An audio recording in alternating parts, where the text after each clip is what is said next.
Chère auditrice, cher auditeur, bienvenue dans ce nouvel épisode bonus du podcast de voixpoétique.com. Je suis David et je vous emmène aujourd'hui dans un épisode bonus un petit peu spécial. Celui-ci se nomme le Manifeste humaniste de la voix poétique. Et c'est un épisode qui me tient particulièrement à cœur puisqu'il vient faire la synthèse d'un ouvrage que je sortirai très bientôt, très probablement au tout début de l'année 2026. Je ne suis pas encore fixé si je le publierai par moi-même ou par le biais d'une maison d'édition. La réflexion reste en cours, mais il va falloir que je me fixe maintenant assez rapidement. Et c'est un ouvrage qui fera un peu plus de 200 pages et qui ne sera pas un recueil de poésie à proprement parler. Je vous laisserai découvrir ça en temps et en heure. Il se présentera comme un recueil de poésie, sans être réellement de la poésie, sans être non plus intrinsèquement de la philosophie, comme vous avez l'habitude d'en entendre maintenant sur Voix Poétique. Il fera retourner l'homme qui le lira, l'homme au masculin comme au féminin, à ses racines et lui fera ouvrir les yeux sur le monde qui l'entoure et bien sûr, comme l'indique le titre, le fera cheminer sur la voie poétique où nous sommes déjà si nombreux. Cet épisode que vous entendez là maintenant est une mise à jour du premier épisode qui est publié au début du mois de septembre à peu près, de mémoire. Et j'avais besoin de vous faire cette nouvelle introduction un peu plus précise pour vous expliquer un petit peu mieux le contenu de l'ouvrage. Voilà. On n'attend pas plus longtemps, je vous donne dès maintenant lecture de cette synthèse. La lecture devrait durer à peu près 1 heure. Dans un monde où l'instantané règne en tyran, où les mots se consument dans l'éphémère des écrans, où la beauté se voit réduite à quelques secondes d'attention fugace, s'élève une voix différente. Cette voix, c'est celle de la contemplation, de la lenteur féconde, de l'approfondissement patient de l'être par la poésie. Elle refuse la course effrénée vers le néant du divertissement perpétuel pour proposer une alternative radicale, la voie poétique comme chemin d'humanisation. Ce manifeste naît d'une conviction profonde. La poésie n'est pas un ornement de la culture, un luxe pour esthètes désœuvrés, mais une nécessité vitale pour l'âme humaine. Elle constitue l'antidote le plus puissant contre la déshumanisation croissante de nos sociétés. Plus qu'un art, la poésie représente une manière d'être au monde, une éthique du regard, une spiritualité de l'instant présent qui transfigure le quotidien en épiphanie. Depuis les premiers pas de voixpoétique.com, depuis les premiers épisodes du podcast, explorant les voies secrètes de Rilke, de Baudelaire, de Rimbaud ou encore de Ginsberg, une évidence s'est imposée. Nous vivons un moment charnière de l'histoire humaine où il nous faut choisir entre l'abîme de la superficialité technologique et l'élévation par la contemplation poétique. Et ce choix n'est pas neutre. Il engage notre avenir collectif, notre capacité à demeurer humain face aux forces déshumanisantes de notre époque. Je vous le disais, notre époque souffre d'une maladie nouvelle. L'impossibilité de s'arrêter. Les réseaux sociaux agissent en miroir déformant que nous avons délibérément quittés puisqu'ils incarnaient, ils incarnent toujours, parfaitement cette pathologie contemporaine. Instagram, où le compte de Voix Poétique comptait un peu plus de 50 000 abonnés, semblait offrir une diffusion idéale pour une vision poétique du monde. Pourtant, cette apparente réussite cachait un poison subtil, la transformation de la contemplation en consommation, de la méditation en marchandise. L'abandon de ces plateformes ne constitue pas une fuite, mais plutôt un acte de résistance philosophique. Car comment peut-on prétendre célébrer la lenteur de l'être sur des supports conçus pour l'addiction à la vitesse ? Comment peut-on invoquer la profondeur sur des surfaces calculées pour maintenir l'utilisateur dans la superficialité même perpétuelle? La poésie, dans son essence même, s'oppose radicalement à cette logique. Elle exige le temps. Elle demande le silence. Elle nécessite la rumination intérieure. Cette digestion spirituelle, que les anciens appelaient méditatio. Un poème ne se consomme pas, il s'habite. Il ne se like pas, il se vit. Il ne se partage pas mécaniquement, il se transmet par contamination bienveillante d'âme à âme.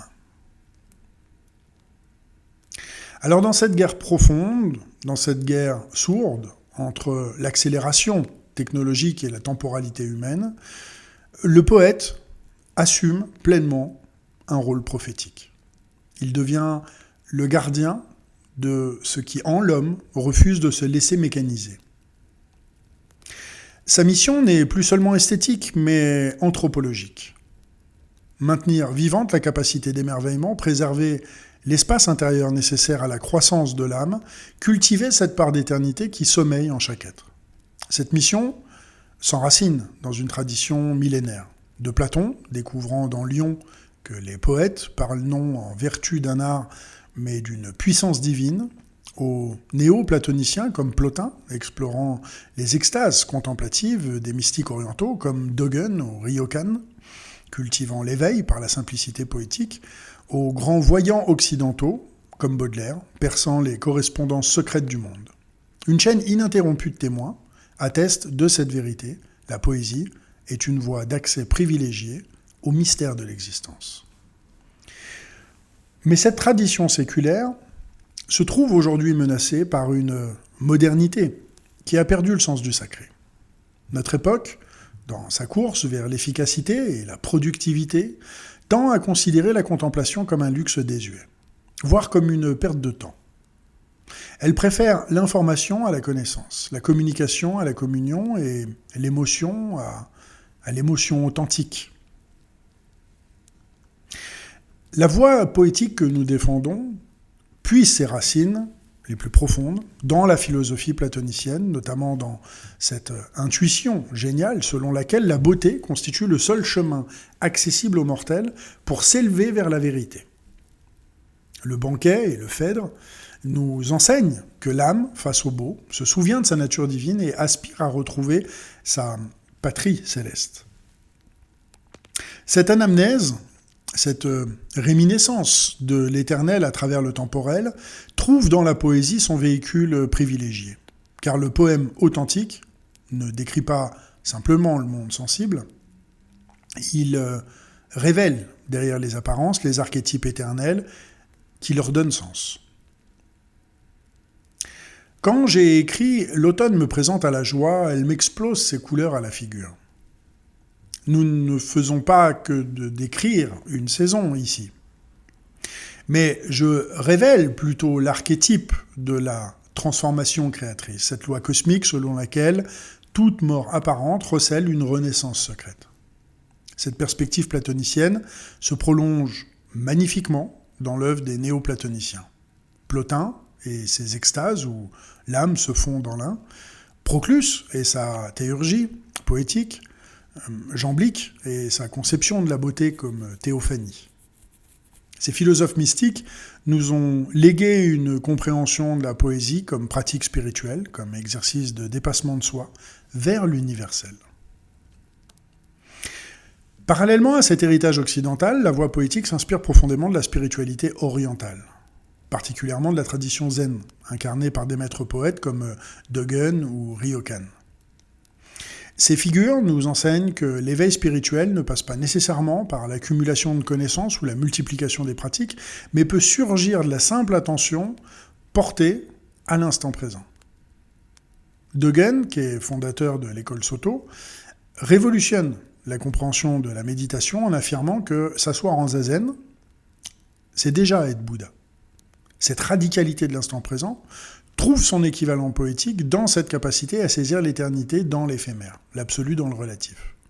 Quand nous contemplons les secondes modelant le présent nu impermanent, Nous pratiquons cette méditation dogénienne de l'ici maintenant. Ryokan, le moine poète vagabond, nous montre comment la simplicité volontaire peut devenir source d'une joie inépuisable. Sa poésie, dépouillée de tout artifice, révèle la beauté nue du monde. Elle nous inspire cette conviction que la vraie richesse poétique naît du dépouillement, que l'abondance spirituelle jaillit de l'acceptation de la pauvreté matérielle. Cette sagesse orientale nous apprend également l'art de l'impermanence créatrice. Contrairement à l'Occident, qui cherche souvent à figer l'éternité dans le marbre, l'Orient nous enseigne que c'est précisément dans l'acceptation de l'éphémère que se révèle l'éternel. Embrasser l'éphémère dans sa splendeur fugace, c'est danser avec l'instant qui s'envole. Rappelez-vous de mes mots. La voie poétique contemporaine ne saurait ignorer l'apport décisif du symbolisme français, un mouvement qui a révolutionné notre compréhension des rapports entre le visible et l'invisible. Baudelaire, avec sa théorie des correspondances, nous a ouvert, à mon sens, les yeux sur cette vérité essentielle. Le monde sensible n'est qu'un système de symboles renvoyant à des réalités suprasensibles. Cette vision symboliste transforme radicalement le rôle du poète. Il n'est plus seulement celui qui décrit ou qui exprime, mais celui qui déchiffre. Il devient le traducteur de l'invisible, l'herméneute des signes secrets que la nature ne cesse de nous adresser. Quand nous percevons l'essence de l'invisible, quintessence de l'élément terre se fondant dans le vent, je l'ai écrit dans un de mes poèmes il y a quelque temps, nous pratiquons cet art baudelairien de la correspondance universelle. Mallarmé pousse cette logique jusqu'à son terme en concevant le poème comme création d'une réalité supérieure au réel. Pour lui, peindre non la chose, mais l'effet qu'elle produit, revient à substituer au monde donné, un monde créé par la conscience poétique. Cette ambition métaphysique de la poésie, cette prétention à rivaliser avec la création divine elle-même, irrigue encore aujourd'hui notre pratique poétique. Les symbolistes nous lèguent également cette conception musicale de la poésie qui fera florès au XXe siècle. De la musique avant toute chose, proclame Verlaine. Cette priorité accordée au rythme sur le sens, à la suggestion sur la description, à l'évocation sur la démonstration caractérise encore notre approche contemporaine de l'écriture poétique. Alors dans un monde obsédé par l'urgence, la contemplation devient à mon sens un acte révolutionnaire. Elle affirme contre tous les impératifs de rentabilité et d'efficacité la valeur absolue de la gratuité. Elle revendique le droit à la lenteur dans une société de la vitesse, le droit au silence dans une civilisation du bruit et le droit à la profondeur dans une culture de la surface. Cette révélation contemplative ne se contente pas de critiquer l'existant. Elle propose une alternative concrète face à la frénésie des réseaux sociaux. Elle oppose la méditation poétique. Face à l'information superficielle, elle oppose la connaissance profonde. Face à la communication instrumentale, elle oppose la communion authentique. La contemplation poétique se révèle ainsi être une forme de résistance passive particulièrement efficace. Elle ne combat pas l'adversaire sur son terrain, mais lui oppose un terrain différent. Elle ne crie pas plus fort que lui, mais instaure un silence plus profond. Elle ne va pas plus vite, mais révèle la beauté de la lenteur. La contemplation poétique constitue d'abord une école du regard. Elle nous apprend à voir autrement, à percevoir dans l'ordinaire l'extraordinaire, dans le familier l'inouï. Cette éducation de la perception ne va pas de soi dans un monde qui nous bombarde d'images jusqu'à saturation. Elle exige un véritable travail de désintoxication visuelle, une reconquête de la capacité d'émerveillement. Ce travail passe par la pratique de ce que nous pourrions appeler la contemplation active. Il ne s'agit pas de la passivité béate du consommateur de spectacle, mais de l'activité intense du contemplateur qui participe créativement à ce qu'il regarde. Contempler un coucher de soleil, ce n'est pas seulement le subir, c'est entrer en dialogue avec lui. C'est le laisser nous transformer autant que nous le transformons par notre regard. Cette contemplation active développe ce que les mystiques appellent les yeux du cœur. Elle nous permet de percevoir au-delà des apparences sensibles, les réalités spirituelles qui les habitent. Elle transforme le monde en livre ouvert où chaque phénomène devient signe, chaque événement devient symbole, chaque rencontre devient révélation. La contemplation poétique nous enseigne également l'art difficile du silence. Non pas le silence vide de l'absence, mais le silence plein de la présence. Ce silence qui précède la parole et lui donne son poids, ce silence qui suit la parole, qui lui permet de raisonner, et ce silence qui habite la parole et lui confère sa profondeur. Dans une civilisation du bavardage perpétuel, ce silence devient subversif. Il affirme qu'il existe des réalités qui ne peuvent être dites, des expériences qui ne peuvent être communiquées directement, des vérités qui ne peuvent être que suggérées. Il revendique le droit au mystère dans un monde qui prétend tout expliquer, le droit au secret dans une société de transparence totale. Ce silence contemplatif ne doit pas être confondu avec le mutisme ou la misanthropie. Il s'agit au contraire d'un silence fécond, créateur, communicant. C'est le silence du poète qui, ayant longuement écouté le monde, peut enfin lui répondre. C'est le silence de l'amoureux qui, ayant épuisé les mots, découvre d'autres mots, d'autres moyens de dire l'amour. C'est le silence du mystique qui, ayant touché l'ineffable, apprend à le faire rayonner par sa seule présence. La modernité nous a habitués à concevoir l'être humain essentiellement comme un homo economicus, un être de besoin et d'intérêt, mu par la recherche de son profit et de son plaisir. Cette anthropologie réductrice explique largement la crise spirituelle de notre époque. En ramenant l'homme à sa seule dimension utilitaire, elle l'ampute de ce qui fait sa spécificité, sa capacité à transcender l'utilité immédiate pour s'ouvrir à la gratuité, à la beauté et au sacré. La voie poétique propose donc une anthropologie alternative. C'est plutôt celle de l'homo poeticus. Cet être humain authentique ne se définit pas prioritairement par ce qu'il possède ou consomme, mais par sa capacité à créer du sens, à transformer le réel par le regard, à transfigurer l'existence par la parole. Il ne subit pas passivement le monde, mais participe activement à sa création permanente. Cette conception poétique de l'humanité n'est absolument pas élitiste. Elle ne réserve pas la créativité à quelques artistes privilégiés, mais la reconnaît comme dimension fondamentale de toute existence authentique. Chaque être humain, par sa seule présence consciente au monde, exerce une fonction poétique. Il nomme, il signifie, il transforme. Il est poète dans la mesure même où il est humain. Plus profondément encore, la poésie participe à l'anthropogénèse, c'est-à-dire au processus même par lequel l'humanité advient à elle-même. L'histoire de l'humanité n'est pas seulement l'histoire de ses techniques ou de ses institutions, mais d'abord l'histoire de ses manières de dire le monde, de le chanter et de le célébrer. Les premiers humains ne se sont pas contentés de fabriquer des outils. Ils ont inventé les mythes, les rites, les chants qui donnaient sens à leur existence. Ils ont découvert que vivre humainement, c'est vivre poétiquement, c'est habiter le monde comme une maison de sens et non comme un simple réservoir de ressources. Cette dimension anthropogénétique de la poésie explique pourquoi elle résiste si bien à toutes les tentatives de liquidation. On a pu prédire sa mort à l'avènement de la prose, puis de la science, puis des médias de masse, puis du numérique, mais elle renaît toujours sous des formes renouvelées.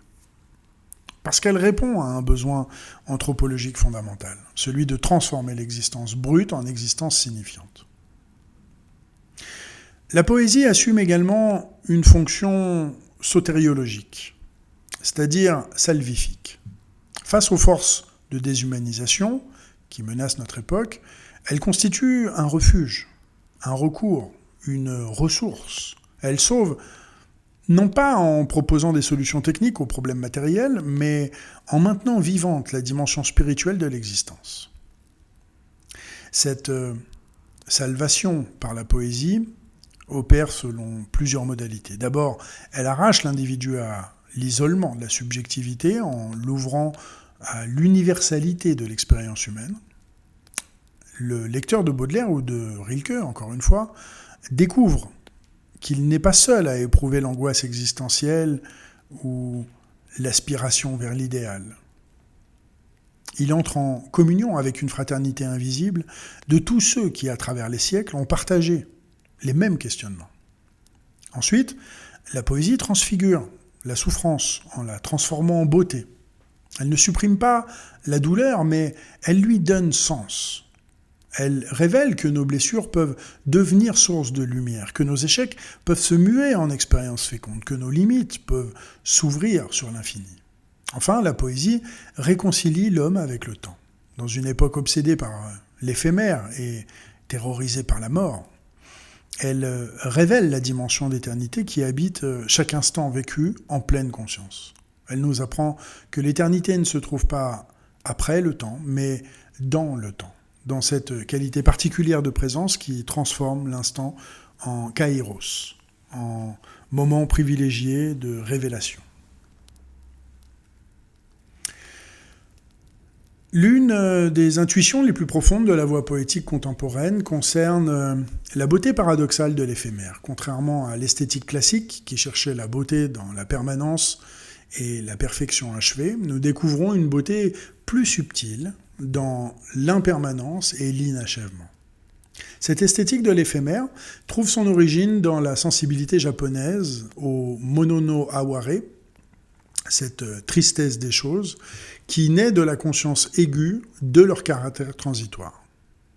Mais elle se nourrit également de la tradition occidentale, depuis Héraclite et son « tout cool », jusqu'aux poètes modernes de l'instant fugace. Embrasser l'éphémère dans sa splendeur fugace et danser avec l'instant qui s'envole, j'écrivais. Et cette phrase résume parfaitement cette attitude esthétique nouvelle. Il ne s'agit plus de pleurer sur la fuite du temps, mais de célébrer la beauté unique de chaque moment qui passe. Il ne s'agit pas de regretter ce qui meurt, mais de s'émerveiller de ce qui naît sans cesse. Cette esthétique de l'éphémère engendre naturellement une mélancolie particulière que nous pourrions qualifier de créatrice. Il ne s'agit pas de la mélancolie pathologique qui paralyse et détruit, mais de cette mélancolie féconde qui stimule la création et approfondit la conscience. J'écrivais également « L'automne me présente à la joie, elle m'explose ses couleurs à la figure, la mélancolie m'inspire cette joie d'une tristesse depuis longtemps acceptée, aimée et maîtrisée. J'aime l'automne. » Ces vers illustrent parfaitement, je trouve, cette mélancolie positive qui ne fuit pas la tristesse, mais la transforme en source de joie spirituelle. Cette mélancolie créatrice nous apprend que les sentiments, prétendument négatifs, peuvent devenir, par une forme d'alchimie poétique, source de beauté et de sens. Elle nous révèle que l'acceptation de nos limites et de notre finitude, loin de nous diminuer, peut nous ouvrir à une plénitude insoupçonnée. Paradoxalement, cette célébration de l'éphémère débouche sur la découverte de l'éternité. Non pas l'éternité comme durée illimitée, mais l'éternité comme qualité intensive du présent. Il existe des instants si pleins, si riches en signification qu'ils semblent contenir toute l'éternité. Cette expérience de l'éternité, dans l'instant, constitue le cœur même de l'expérience mystique poétique. Elle peut surgir dans les circonstances les plus ordinaires, devant un coucher de soleil, au détour d'un verre, dans le silence qui suit une parole juste.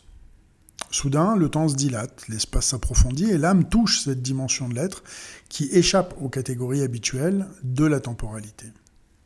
Ces moments d'éternité ne peuvent être provoqués volontairement, mais ils peuvent être préparés par une éducation appropriée de la sensibilité. La contemplation poétique constitue précisément cette éducation. Elle nous apprend à être disponible à l'imprévisible, ouvert à l'inattendu, réceptif aux signes que nous adresse le mystère de l'existence. La voie poétique propose une spiritualité originale qui, sans renier les traditions religieuses, s'en affranchit pour puiser directement aux sources de l'expérience mystique universelle. Cette spiritualité laïque ne s'oppose pas aux religions constituées, mais elle refuse de s'enfermer dans leurs systèmes doctrinaux et leur cadre institutionnel. Cette approche permet de retrouver l'essence commune de toutes les grandes traditions spirituelles, la quête de transcendance, l'expérience d'unité, également l'ouverture au mystère et la transformation de la conscience. Elle révèle que ces expériences fondamentales peuvent être vécues en dehors de tout cadre confessionnel, par la seule pratique de la contemplation poétique. Cette spiritualité poétique se caractérise par son non-dogmatisme.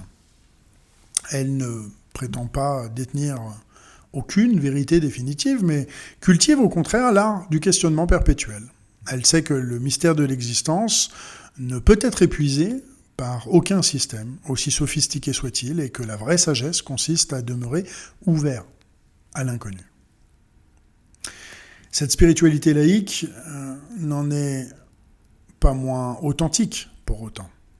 Elle accède à une véritable expérience du sacré, mais d'un sacré débarrassé de ses oripeaux théologiques et rituels. Ce sacré poétique se manifeste dans la beauté d'un paysage, l'émotion suscitée par un poème, la communion avec une œuvre d'art et la rencontre avec un être exceptionnel. Ce sacré immanent ne renvoie à aucune divinité transcendante, mais révèle la dimension de transcendance qui habite l'immanence elle-même. Il nous apprend que le divin, s'il existe, ne se trouve pas dans un au-delà inaccessible, mais dans l'ici-maintenant, dans cette réalité même que nous habitons et qui nous habite. Cette expérience du sacré, sans le religieux, libère la spiritualité de ses gangs superstitieuses et moralisatrices. Elle permet de vivre l'ouverture au mystère sans culpabilité, l'expérience de l'unité sans prosélytisme, la quête de sens aussi également, sans fanatisme. La méditation poétique constitue la pratique centrale de cette spiritualité laïque. Elle consiste à laisser les mots, les images, les rythmes opérer leur transformation alchimique sur la conscience. Contrairement aux méditations traditionnelles qui cherchent souvent à vider l'esprit, la méditation poétique le remplit d'une qualité particulière de présence. Cette méditation peut prendre plusieurs formes. La lecture contemplative d'un poème, l'écriture inspirée, la récitation silencieuse de vers aimés, la promenade méditative dans la nature. Dans tous les cas, il s'agit de créer un espace de silence intérieur où puisse résonner la parole poétique dans toute sa splendeur. Cette pratique développe progressivement ce que nous pourrions appeler une conscience poétique, c'est-à-dire une manière particulière d'être au monde, attentive aux correspondances secrètes, sensible aux harmonies cachées, ouverte aux révélations de l'instant. Cette conscience poétique transforme l'existence quotidienne en expérience spirituelle permanente. La voie poétique propose une éthique originale, fondée non sur la loi ou l'utilité, mais plutôt sur la beauté.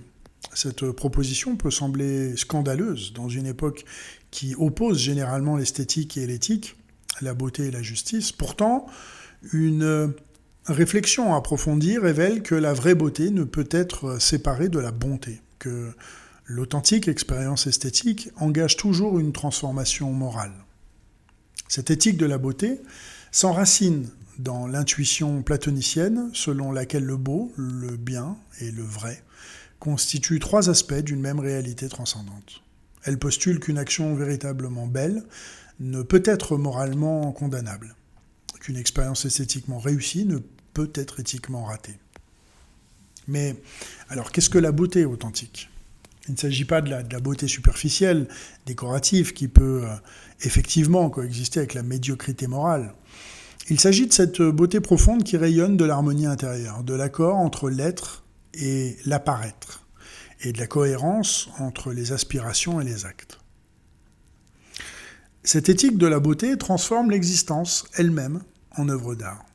Elle invite à considérer sa vie comme un poème en plein cours d'écriture, comme une symphonie en cours de composition, comme un tableau en cours de création. Chaque jour devient l'occasion d'ajouter une note juste, une couleur harmonieuse, un vers bien frappé à cette œuvre totale qui est une existence humaine. Cette esthétisation de l'existence ne doit pas être confondue avec l'esthétisme décadent qui cultive la beauté pour elle-même, en se détournant des réalités sociales et politiques. Au contraire, elle implique une responsabilité accrue car elle exige que chaque acte, chaque parole, chaque pensée contribue à la beauté du monde plutôt qu'à sa laideur. Cette approche révèle que l'éthique, la plus haute, ne consiste pas seulement à éviter le mal, mais plutôt à créer le bien, à ajouter quelque chose de beau et de bon à ce qui existe. Elle fait de chaque être humain un co-créateur du monde, responsable de sa part dans l'œuvre collective de l'humanité. Cette éthique de la beauté confère au poète une responsabilité particulière. En tant que spécialiste de la beauté, en tant qu'artisan du beau, il devient comptable de l'effet de ses créations sur la conscience collective. Il ne peut plus se contenter de l'art pour l'art, mais doit assumer la dimension formatrice, voire transformatrice, de son travail. Cette responsabilité ne signifie pas qu'ils doivent sacrifier son exigence esthétique à des impératifs moraux ou politiques. Au contraire, elle l'oblige à apporter cette exigence à son plus haut niveau, car la beauté authentique est toujours moralement formatrice. Un poème vraiment beau ne peut que rendre meilleur celui qui le lit avec attention et ouverture. Cette responsabilité s'étend également au choix des thèmes et des formes. Dans un monde qui est totalement saturé de laideur, de violence et de vulgarité, eh bien, le poète a le devoir de maintenir vivant d'autres possibles, la tendresse, la contemplation, l'émerveillement, l'espérance. Il devient le gardien de ces valeurs menacées, le témoin de ces expériences en voie de disparition. Notre époque souffre d'une forme d'anesthésie générale des consciences.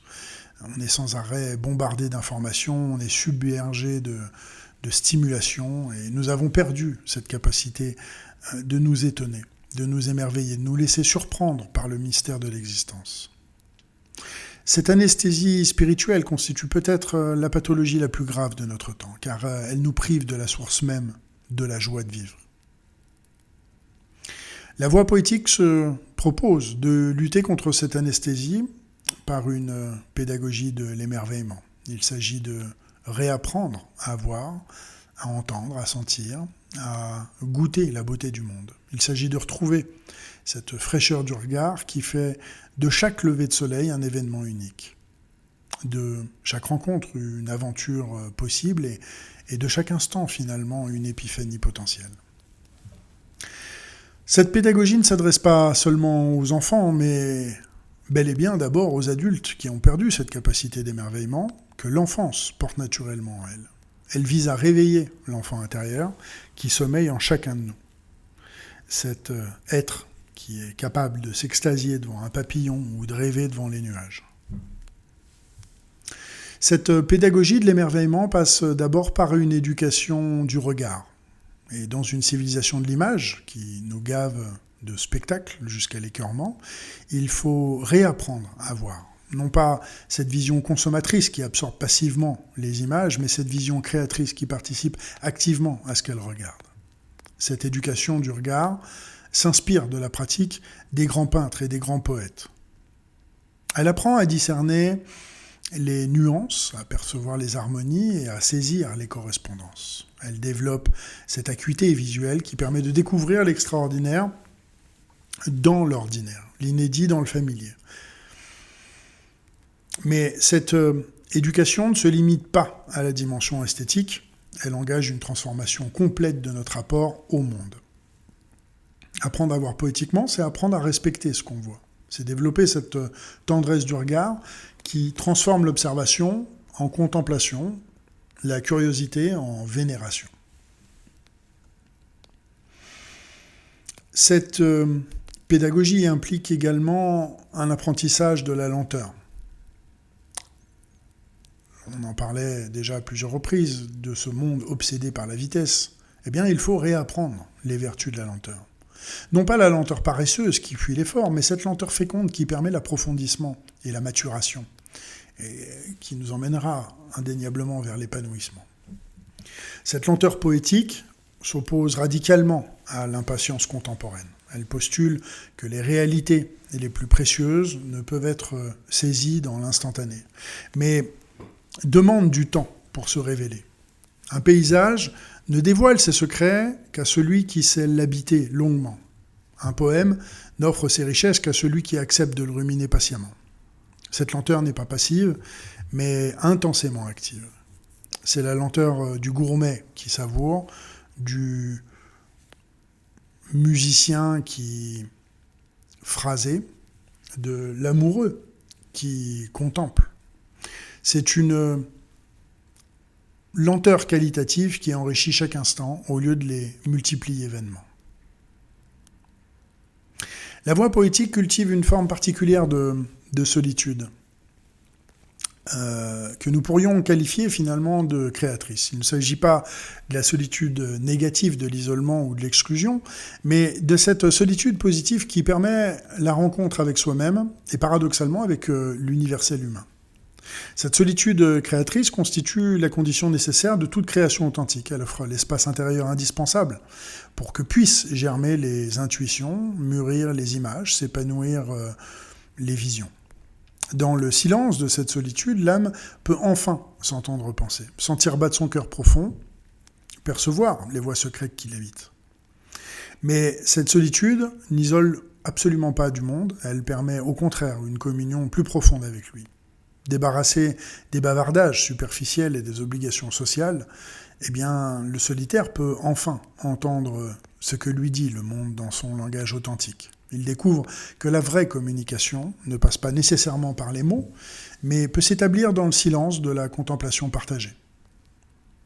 Cette solitude créatrice débouche paradoxalement sur la découverte d'une fraternité invisible qui unit tous les vrais poètes par-delà les siècles et les frontières.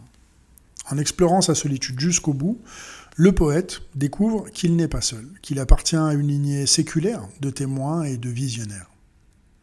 Cette fraternité ne s'exprime pas dans des institutions visibles ou des organisations formelles, mais dans cette communion spirituelle qui s'établit spontanément entre tous ceux qui partagent la même passion pour la beauté et la vérité.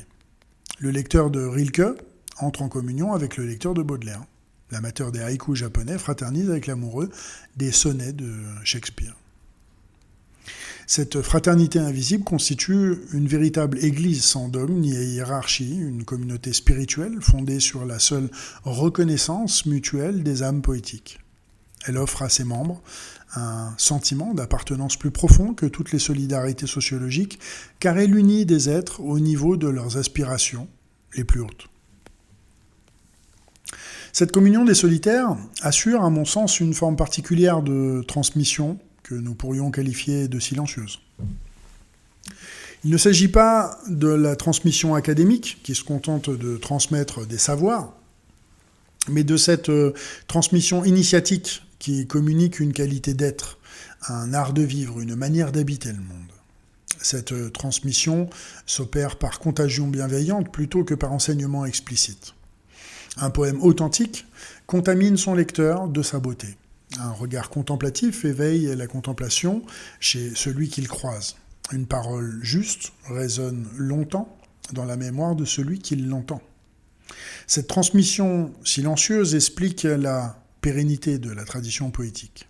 Malgré toutes les tentatives de la marginaliser ou de la liquider, elle se perpétue par cette chaîne invisible qui unit les générations de poètes et leurs lecteurs.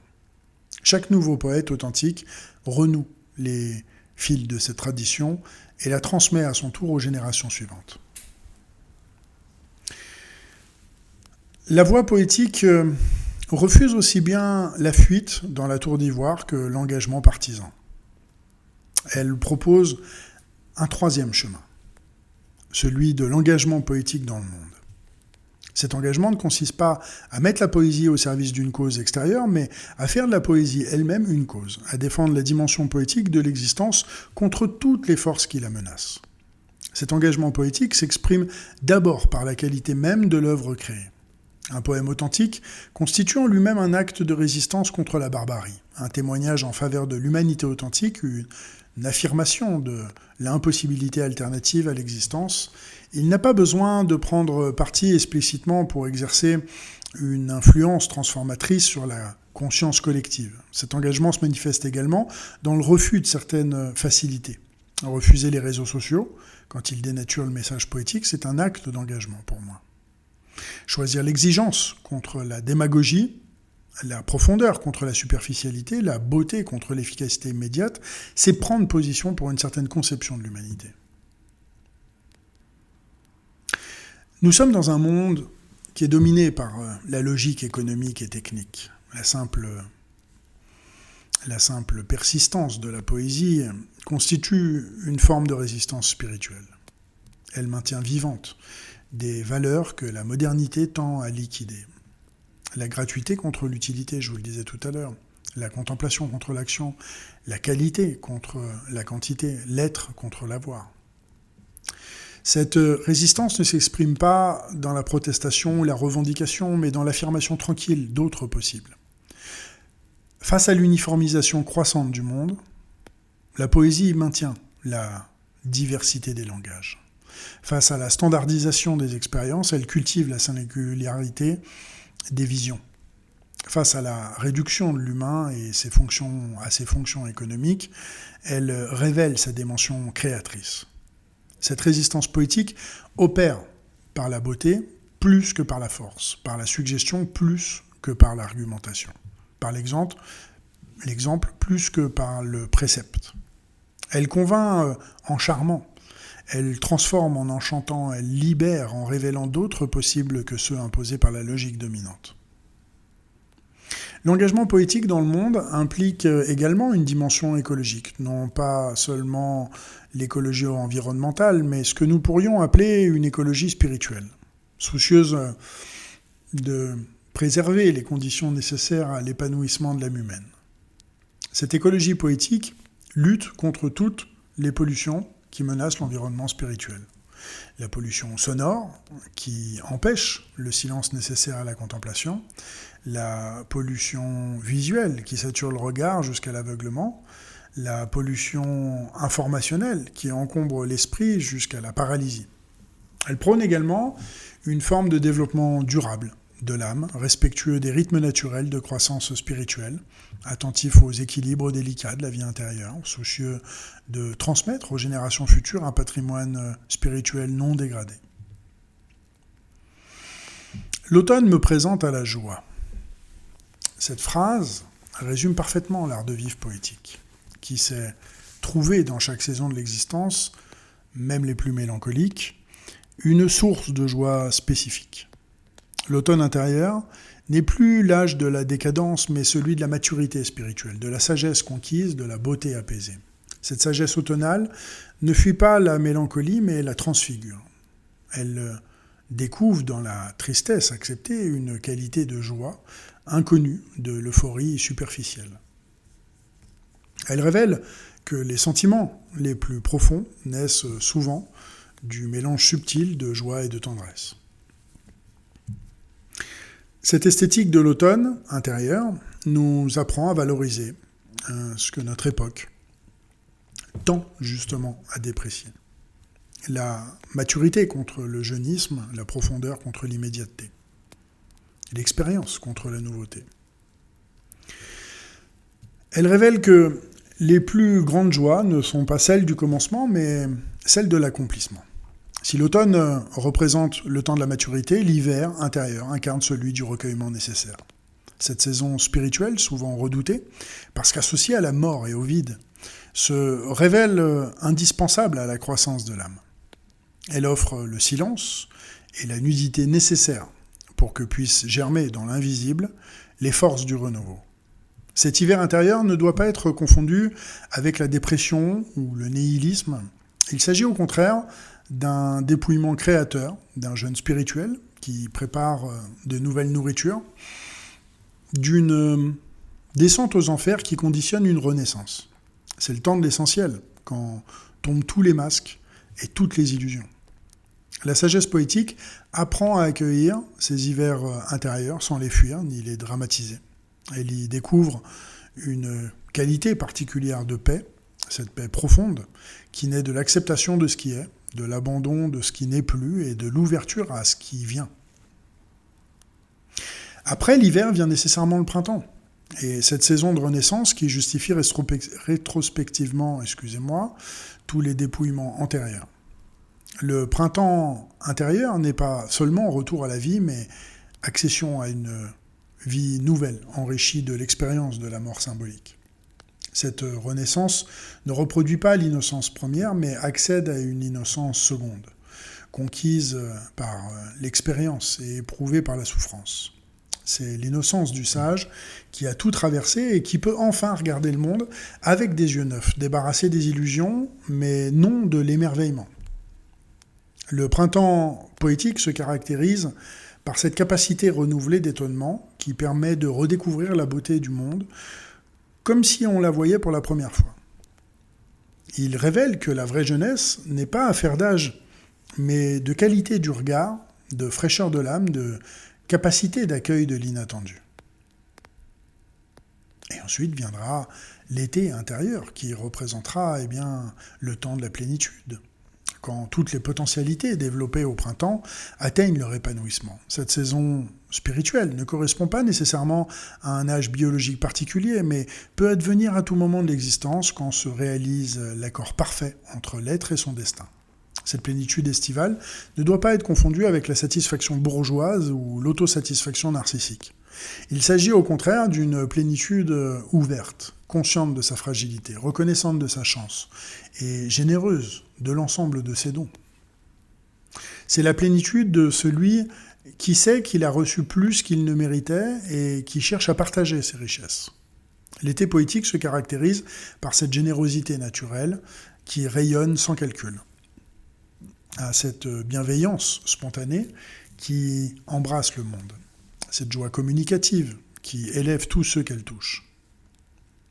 Il révèle que la vraie réussite d'une existence se mesure non à ce qu'elle a accumulé, mais plutôt à ce qu'elle a donné. La voix poétique propose une approche originale de la mort.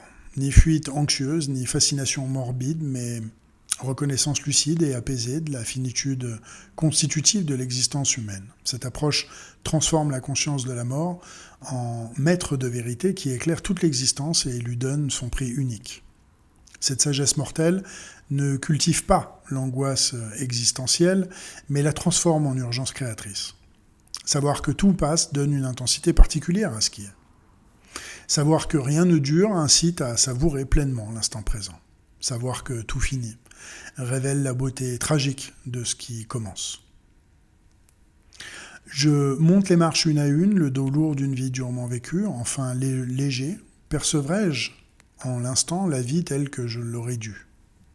Ces vers que j'ai écrits dans un autre de mes poèmes expriment parfaitement cette transformation de la lourdeur existentielle en légèreté spirituelle par l'acceptation de la finitude.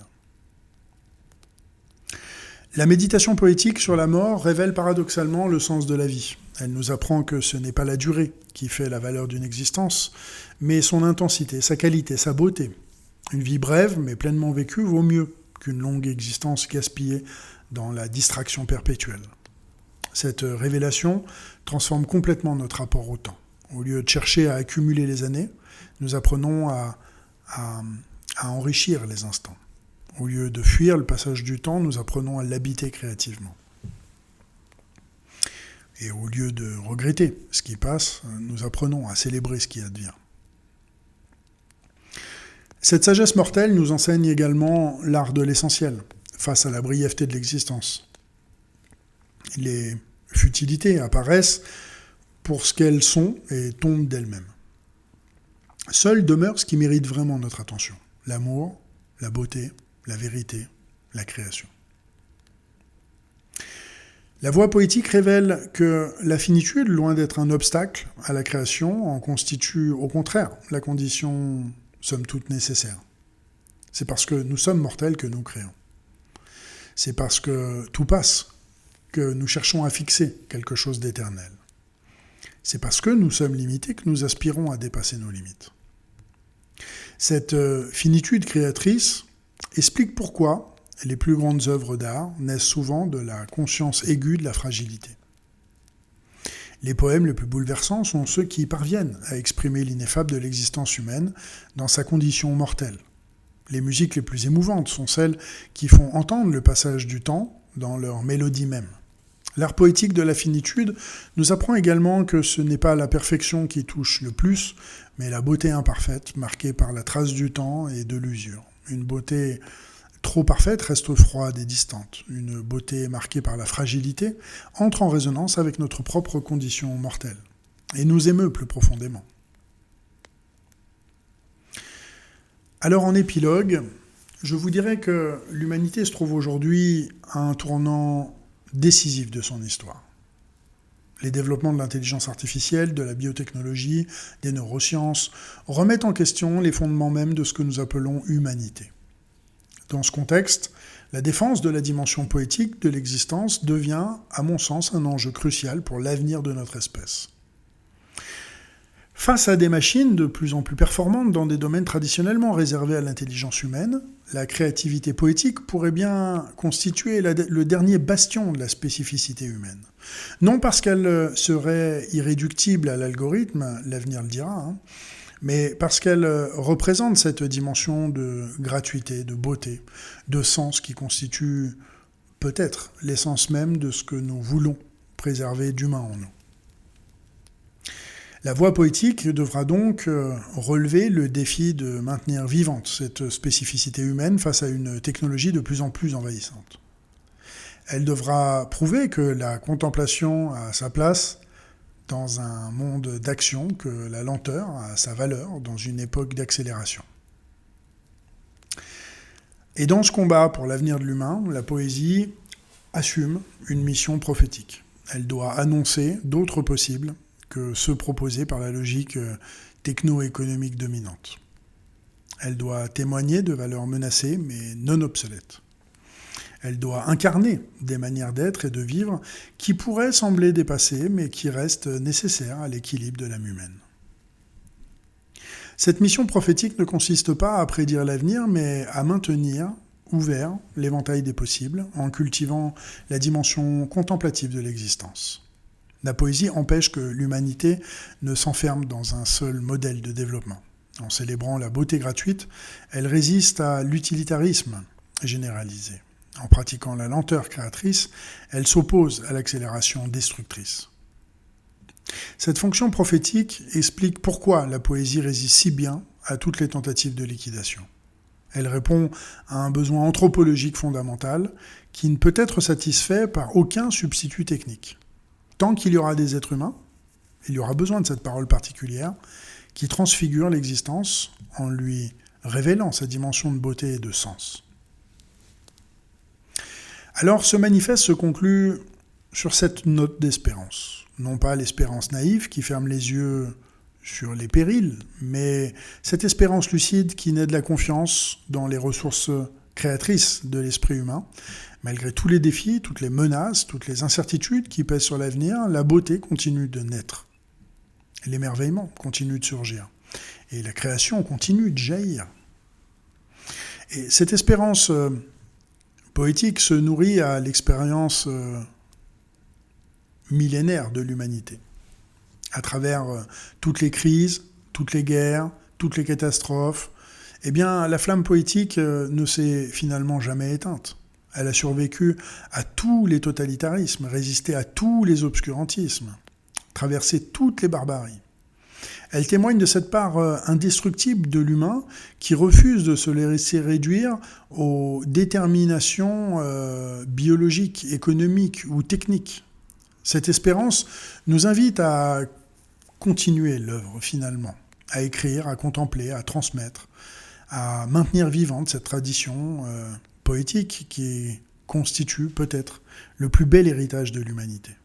À faire de notre propre existence un poème en acte, une œuvre d'art vivante, une célébration de la beauté du monde.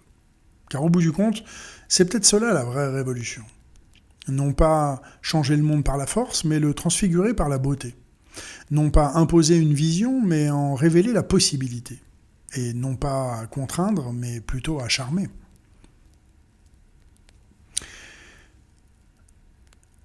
J'écrivais également « Il n'y a rien que tu puisses faire qui changera la fin » sur un de mes poèmes récents.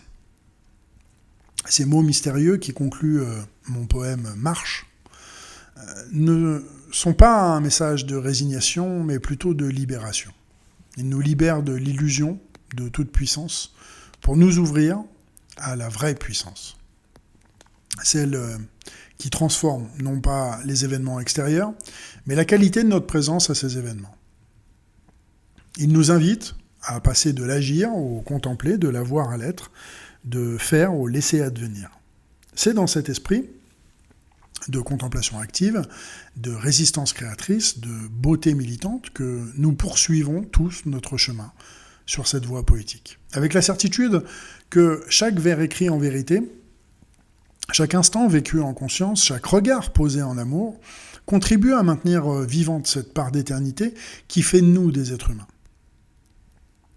Alors mon souhait aujourd'hui, c'est que cette voie demeure ouverte pour tous ceux qui cherchent à habiter réellement, poétiquement, le monde. La synthèse de ce manifeste, donc, qui sortira d'ici quelques mois, eh bien, vous venez de l'entendre, et j'espère qu'elle vous aura plu, qu'elle vous aura parlé, qu'elle vous aura aussi également touché. Je vous invite encore une fois, donc vous l'aurez compris, à travers l'écriture de la synthèse de ce manifeste, que je ne suis pas sur les réseaux sociaux. Voix Poétique n'est pas sur les réseaux sociaux, mais Voix Poétique a son site internet, voixpoétique.com, que je vous invite à visiter. Vous y trouverez tout un tas de ressources, plus d'une centaine d'articles maintenant. Le site existe des cendres du site méditationpoésie.com, pour ceux qui l'ont connu à l'époque, et donc date d'au moins 2018. Donc voilà, les ressources sont très nombreuses. Vous avez les moyens aussi également de me contacter qui sont présents sur le site. Vous avez également une lettre numérique qui est envoyée uniquement une fois par mois, le premier lundi du mois, je crois, de mémoire. Je vous invite à vous y inscrire pour suivre l'actualité. Voilà, une seule lettre par mois gratuite, vous offrant un court résumé de ce qui s'est passé sur le site durant le mois. Et tous les mois, il se passe quelque chose sur Voix Poétique. Vous pouvez aussi également vous abonner au podcast, celui que vous écoutez là maintenant, soit vous l'écoutez sur le site, soit vous l'écoutez sur les plateformes Spotify, Apple, Deezer et tutti quanti. Je vous propose de vous abonner pour être averti quand un épisode sort. Sur les plateformes qui permettent aussi également de mettre un vote, eh bien, si vous appréciez mon travail et ma vision, eh bien, je serais vraiment ravi si vous pouvez effectivement me mettre 5 étoiles, des pouces, un peu tout ce qui est positif, on va dire, qu'offre cette plateforme pour mettre Voix Poétique un peu plus en avant et ainsi le diffuser à un peu plus de gens, diffuser son message humaniste et poétique. Voilà, je vous remercie de m'avoir écouté et on se retrouvera très bientôt pour un nouvel épisode du podcast. C'était David pour le podcast de voixpoétique.com.